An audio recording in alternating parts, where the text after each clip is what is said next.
Greetings folks, this is your real fake outsider artist, Manic Mark, coming to you from the underground bunker system here in the Midwest secret location underneath the Art Villa.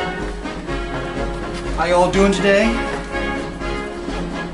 Nice talking to you. It's always nice to get out here and share with folks. And first on the agenda today is just a shout out to Charles Burton Smith.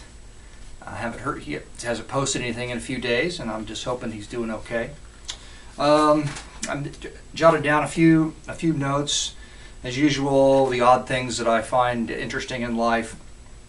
And just before I decided to do this presentation, Real Fake Outsider Artist presentation, there was this another promo for the news coming up just today, not one of those series deals that I complain about, but it's heart attacks. There's an increase in instant death from heart attacks. Should you be concerned?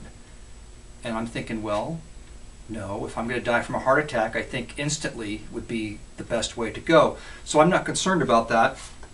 Next, oh, maybe I should save that for last. I'll save that for last. A new painting. Got a painting to share with you. And the reason I'm sharing this painting today is my wife got up today with a lot of great ideas on how to market my art. It's either or, call it garage art, and it's like, yeah, garage art, that's kind of like garage band, and I kind of like that. And because she realized that she pays no attention to me and has maybe seen one video. So she's not up on everything I've been doing. So the other thing was basement art.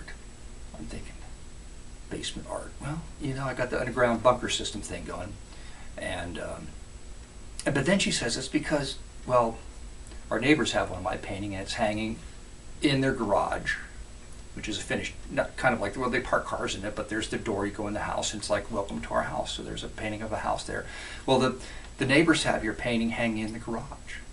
So I think that people would want your paintings so they could hang them in their basements in the garage. No, it had nothing to do with like the basement tapes or garage band or anything cool like that. It's like where people want to keep my artwork. That's it. Oh, then she said I should have a monthly garage sale where I could sell my art. I'm thinking, well, you know, that won't work. I kind of live out in the country, and how many people are going to drive by the house and stop and buy one of these pieces of art? Not many, I would think. She goes, oh, you do really well. So later on in the day I'm working, I'm thinking, well, this is an effort just to get rid of all this crap. Oh man. So anyway, this leads up to the painting today, which is titled Missy, Happypissdoff. And there's the name on the bottom, Missy, Happypissdoff. And there's your two-headed female hydra. Now actually I wanted to start this whole thing with, I'm sorry. I know nothing about women, or I know a lot about women, I don't know. That's the thing, you never know, because one day it's happy and the next day it's mad. And of course this could be just a hormonal issue that we're all familiar with, but guys usually, you know, we never know what's going on until the shit hits the fan, and then we're like clueless, and you wonder like, how can we be so clueless? Well, it's a hormonal thing. It's the clueless hormone. Come on. So there you go. You got a little 3D thing going on, all cut out, and all around the outside of it I wrote like happy things. Like, well, the happy person says, you're a honey bunny.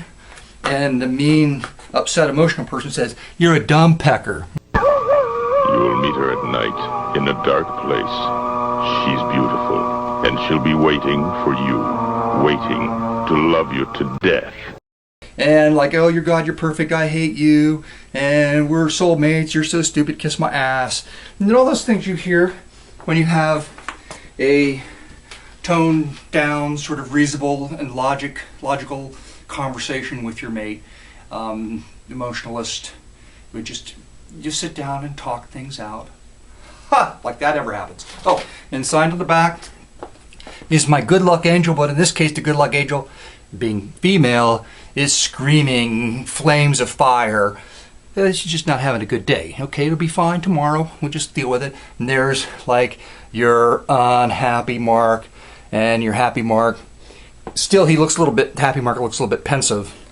because he realizes that at any moment he's got to be dealing with. All right, good luck, and there you go. Oh, wait, okay. There was one other thing I wanted to say for the end.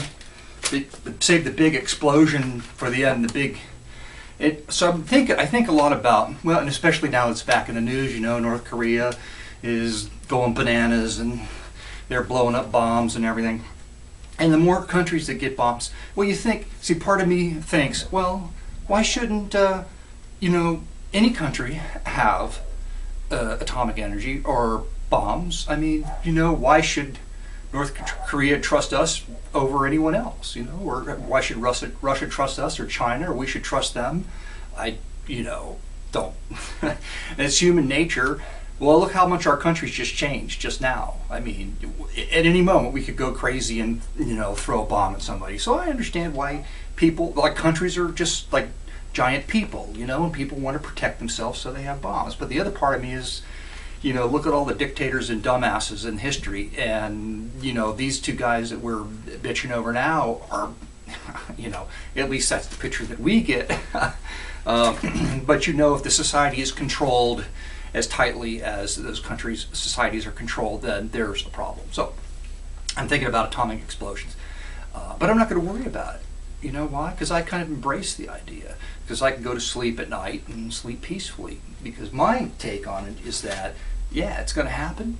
And I hope that I'm there. And I hope I'm looking at the explosion when it goes off, because there's going to be that one instant where you're going to see that amazing, giant, brilliant fireball coming right at your face. And that's going to be pretty awesome.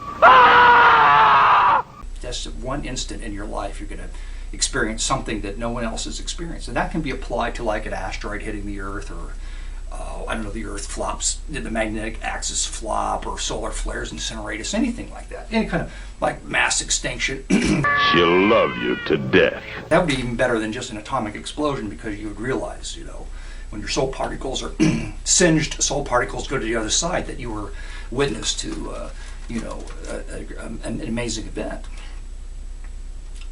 So I always try to look on the bright side of anything. I think that's important.